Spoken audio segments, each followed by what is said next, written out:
Hi, Cynthia St. Cyr here. So I really wasn't planning to make a video today, but I was just in my meditation thinking about um, a couple of things, a couple of ideas for ponderings, if nothing else. But the one that really I was pondering on the most was this idea of how we treat the most exuberant, joyful parts of ourselves. Like we try to give them a reality check, right? I'm reading a book by Jean Houston called The God Seed, and she calls it the Herod complex. And says that, somewhere in every family there's that little kid that, at 1 or 18 months or 2 years old is just so full of life and joy and light and exuberance that either a parent or another family member feels duty-bound to pinch them and bring them down to earth, to tell them what it really is like. And I was just thinking about, I will never forget this. It's one of the things that I deeply regret. I don't regret a lot of things, but this I do. My 2-year-old, when my granddaughter was 2 years old, she asked, or 2.5 maybe, she asked me if unicorns were real. And, I gave her some shady, kind of answer, because who knows, they could be real behind. I mean, life was very mysterious and magical until we decided to be so human about everything. But I felt like my thought process was, oh man, I cannot ever go into preschool telling everybody that her Gigi says that unicorns are real, and I don't want her to be hurt in the world. So I said, honey, they're not really real. And her face, I could cry right now. Her face was, and I thought, who the hell am I to take that magic away from her? And I have never forgotten it. I still feel deep regret about it. And I've not done it since. Because that was me being Herod to her. And then I was thinking, how often are we Herod to ourselves? Right now, I just had an amazing seminar. It came back so expanded and pumped up, and and have just been in this place of negative self-talk. I have the go-tos that my brain goes to when I'm ready to jump and expand, which is children issues, medical issues, and mood issues. And I've hit every single one since I've returned from my seminar. And I think it's my brain being Herod, being the one that's going to kill the Christ in me, kill that divine potentiality, that divine illumination, that part of me that knows that I am able to do anything because of who I truly am. So I figured I'm not that special. I can't be the only one that goes through this stuff. So I thought I would share that. Shared what my Herod things are. Depression, you're a loser. Look, you've had all these chances. You've never done anything with it. Blah, blah, blah, blah, blah, blah, blah, right? And just recognizing that. And, true confessions, allowing myself to kind of be distracted with a book or sit in that place for a minute before I go, all right, enough of this. It's time to get moving again. So where are your Herod complexes?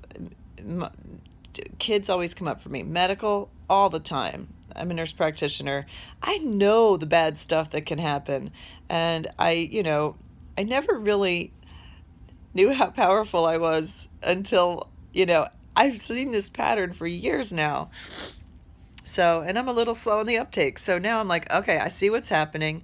But, like I tell my patients, knowing and doing are two entirely different things. So knowing what's happening and doing what you need to do to get out of it, and move past it, is another thing. So one of the things I think of is thinking of that whole Herod thing. For me, I call it the 3 M's, because my daughter, whose name begins with an M, medical and mood. So for me, those are always the things that come up when I'm ready to expand. For you, it might be different. It might be financial stuff. It might be I don't know, it might be your mom, it might be medical, for, whatever. But so, thinking of that almost as a country in your universe. So if you think of a globe, that might be, who knows, sometimes it feels like it's the size of the entire United States. Sometimes it feels like it's the size of Liechtenstein, but which seems like a very nice place, by the way. But anyway, but give it a border. And that's what I'm going to try to do today, is give it a border. Like, I don't need to stay in Liechtenstein or the United States or this place of blah and non-movement and what's the point of anything. I can step out of that place into vision land or dreamland or possibility land. Like, there's a different country that I can be in. So that's what I'm going to do. I'm going to get my backpack on, grab my journal, bring my guides with me and some of my favorite things, and I'm going to pass over the border from this place where all my dreams get killed, because it's really what's best for me. God knows my brain doesn't want me to change. Everything is okay the way it is. Let's keep the status quo. Don't step out of your borders. Don't step out of your rules. But I am going to step out of my rules. I'm just going to take a trip into another place today. And I would invite you to do the same. If you think about what do you do to stymie yourself? That's really what it comes down to. What do you do interiorly to prevent yourself from moving forward into your greater soul's purpose? There's lots of different ways. We're very imaginative creatures. Mine, I just kind of shared with you. Maybe that'll give you an idea. And that might be worth thinking about today, because it's probably tripped you up more than you think.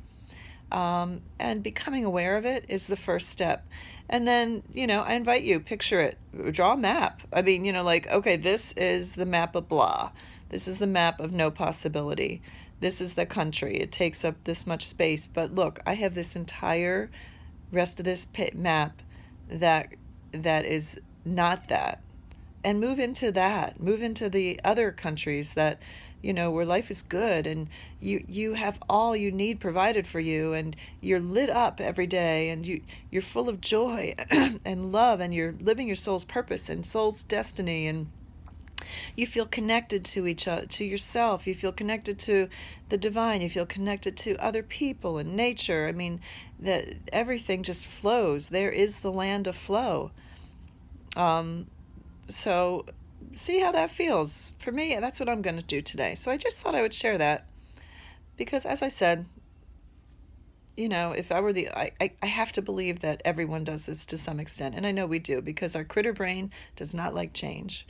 So there's just ways of containing that so we can actually move forward into who we really are supposed to be. That's it for today. Have a great day. If you want to get in touch with me, you can leave a comment below. You can reach out to me on my Facebook page, which is Full Spectrum Healing at Cynthia St. Cyr. Or no, it's not. Full Spectrum Healing with Cynthia St. Cyr. And I'll talk to you soon. Take care. Blessings. Bye.